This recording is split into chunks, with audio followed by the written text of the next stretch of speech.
दोस्तों पूरी वीडियो को रिकॉर्ड करने के बाद मुझे लगा कि मुझे इस वीडियो में एक जगह स्पष्टीकरण देना चाहिए था, तो वो मैं अब वीडियो के पहले दे रहा हूँ। वीडियो में मैंने एक जगह भगवान राम को हीरो कहा है। उसका ये अर्थ बिल्कुल नहीं है कि श्री राम आजकल के फिल्मी हीरो की तरह है। असल में इस वीडियो में मैंने रामचरितमानस की एक विवादित चौपाई की बात की है और मैं नहीं चाहता कि इस वीडियो पे ही कोई विवाद हो जाए। जब मैंने कहा श्री राम हीरो हैं, तो इसका अर्थ यही लिया जाए कि श्री राम रामायण के सबसे आदर्श पात्र हैं। निसंदेह भगवान हीरो से कहीं अधिक हैं। वो सब कुछ है। बाकी जब कोई समझदार व्यक्ति ये वीडियो देखेगा वो समझ ही जाएगा। और हाँ, अगर आप संपूर्ण गीता को कहानी और उदाहरणों द्वारा समझना चाहते हो तो डिस्क्रिप्शन और फर्स्ट कमेंट से मेरे द्वारा लिखी विश्व की सबसे सरल गीता को खरीद सकते हो। कुछ ना समझ आने पर मेरे से व्हाट्सएप पर डाउट पूछने का मौका भी मिलेगा। तो जय श्री कृष्ण दोस्तों बहुत सी वीडियोस ये दावा करती हैं कि गीता जी में जाति प्रथा है, तो मैंने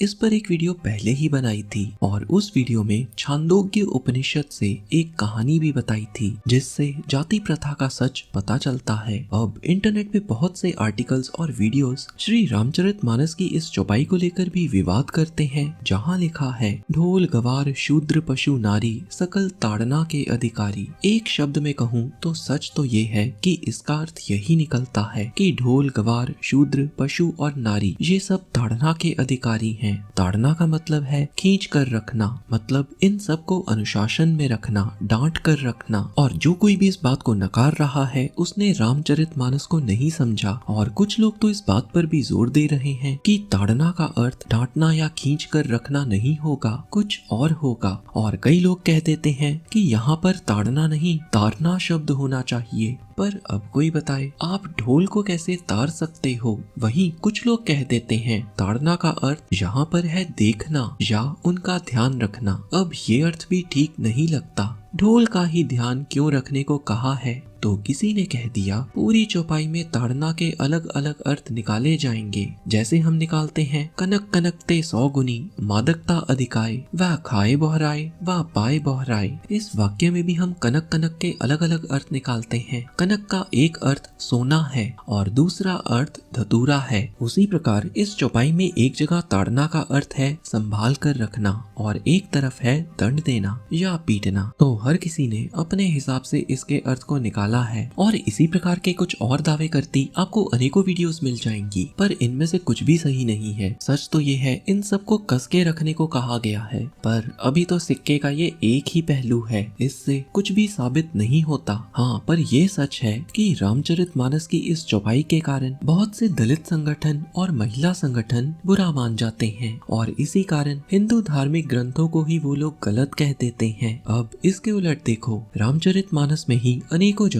सीता जी को माते जगत जननी जैसे शब्दों से संबोधित किया गया है। तो इस बात से स्पष्ट है तुलसीदास जी नारी विरोधी तो नहीं थे। अब लोग प्रश्न उठाते हैं कि तुलसीदास जी जाति प्रथा को तो बढ़ावा नहीं दे रहे, तो इसका उत्तर भी जानते हैं। गीता के अनुसार कर्म से ही व्यक्ति का वर्ण निर्धारित होता है, यानी सेवक जो है उसको शूद्र बताया है, जिसको आजकल हम लेबर क्लास कहते हैं। पर अब प्रश्न उठता है कि लेबर को ताड़ने अर्थात कस के रखने को क्यों कहा गया है? जरा सोचिए, तुलसीदास जी भगवान राम के भक्त थे और भगवान राम वो हैं जिन्होंने शबरी के बेर खाए थे, वो भी झूठे बेर। तो भगवान राम के भक्त भला ऐसे कैसे सोच सकते हैं? तो अब आते हैं असली मुद्दे पर कि तुलसीदास जी ने ऐसा क्यों लिखा कि शूद्र और नारी ताड़न के अधिकारी हैं। रामचरितमानस के सुंदर कांड में ये चौपाई आती है जब श्री हनुमान जी सीता माँ की खबर लेकर वापस आए थे और श्री राम सीता माँ को छुड़ाने के लिए लंका पर हमला बोलने लगे थे और बीच में आ गया था समुद्र। तो समुद्र को रास्ता देने की विनती करने लगे श्री राम और ऐसा करते करते उनको पूरे 3 दिन बीत गए, परंतु समुद्र देव प्रकट ही नहीं हुए। तब श्री राम क्रोधित होकर बोले, मैं इस बाण से इस समुद्र के घमंड को चूर चूर कर दूंगा, इसको मैं अग्नि बाण से सुखा दूंगा। तब समुद्र देव प्रकट होकर श्री राम के चरण पकड़कर बोला, हे प्रभु, मेरे सभी दोष को क्षमा करें। आकाश वायु अग्नि जल और पृथ्वी ये सब तो जड़ स्वभाव के हैं और आपने ही इन्हें ये जड़ स्वभाव बनाया है। आपने अच्छा किया जो मुझे शिक्षा दी। ढोल गवार शूद्र पशु और नारी ये सब दंड के ही अधिकारी हैं, परंतु आपके तीर चलाने से मैं सूख जाऊंगा। दोस्तों तो सबसे पहले ध्यान दो, ये बात किसने कही? ये बात भगवान राम ने नहीं कही बल्कि समुद्र ने कही। तो समुद्र ने ऐसा क्यों कहा, पहले इसको टेक्निकल भाषा में बताता हूँ, फिर उदाहरण से सरल भाषा में समझाऊंगा। असल में रामचरितमानस एक प्रबंध काव्य है और प्रबंध काव्य में ऐसा होना आम बात है। चलो अब साधारण भाषा में इसको समझते हैं। सरदार भगत सिंह की जीवनी पर बेस्ड अजय देवगन की एक फिल्म आई थी, the legend of Bhagat Singh. इस फिल्म में एक आदमी सिनेमा हॉल में फिल्म देखने जाता है और कुछ अंग्रेज इस आदमी को खूब पीटते हैं क्योंकि वो आदमी उस जगह पर बैठ जाता है जहाँ पर लिखा था dogs and Indians are not allowed, अर्थात कुत्ते और भारतीयों को यहाँ पर बैठना वर्जित है, क्योंकि वो खास स्थान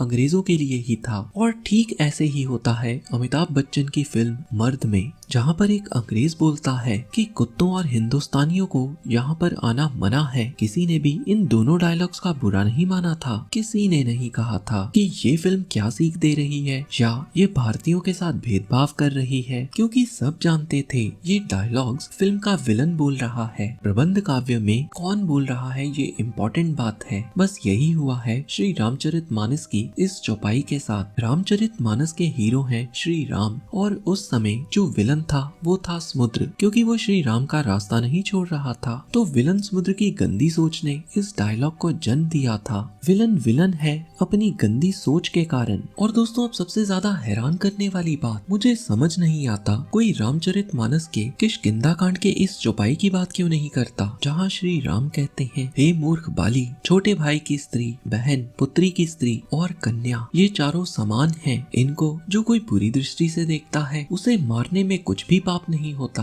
दोस्तों स्पष्ट है ताड़ना वाला विचार एक विलन का होने के कारण गलत है। और जब हम किसी ग्रंथ के अर्थ को समझते हैं तो बहुत सी चीजों का ध्यान रखना होता है। ये नहीं कि एक लाइन सुनी और अपने ही अर्थ निकाल दिए। और सनातन धर्म के अनुसार नारी या किसी भी वर्ग का कोई व्यक्ति किसी भी तरह से ऊंचा या नीचा नहीं है, क्योंकि श्रीमद् भगवत गीता के 10वें अध्याय के 20वें श्लोक में श्री कृष्ण बताते हैं, मैं सभी जीवित प्राणियों के हृदय में स्थित हूँ, मैं ही समस्त जीवों का आदि मध्य और अंत हूँ। तो जब स्वयं भगवान कह रहे हैं कि वो सब में है, तो उन्हीं के एक भक्त तुलसीदास जी कैसे कह सकते हैं कि किसी जाति विशेष या लिंग के आधार पर किसी से भेदभाव करो। और गीता में तो कितनी बार सबके लिए समभाव रखने को कहा गया है, और किसी के प्रति दिल में नफरत लिए समभाव को रख पाना कैसे संभव है। सच तो ये है जाति प्रथा जैसा कलंक हमारे समाज में बहुत देर बाद आया और सनातन धर्म में स्त्री को भी पूजनीय माना जाता है। और जो कोई ऐसा गलत सोचता है उसके साथ इस वीडियो को शेयर करना ना भूलें। और अगर आपने उपनिषद की कहानी पर बेस्ड गीता पे जाति प्रथा वाली वीडियो नहीं देखी तो यहाँ पर क्लिक करके देख लें। और नारी के बारे में फैलाए एक और भ्रम को तोड़ने के लिए मैंने एक और वीडियो बनाई थी, उसको देखने के लिए यहाँ क्लिक करें। हरे कृष्णा।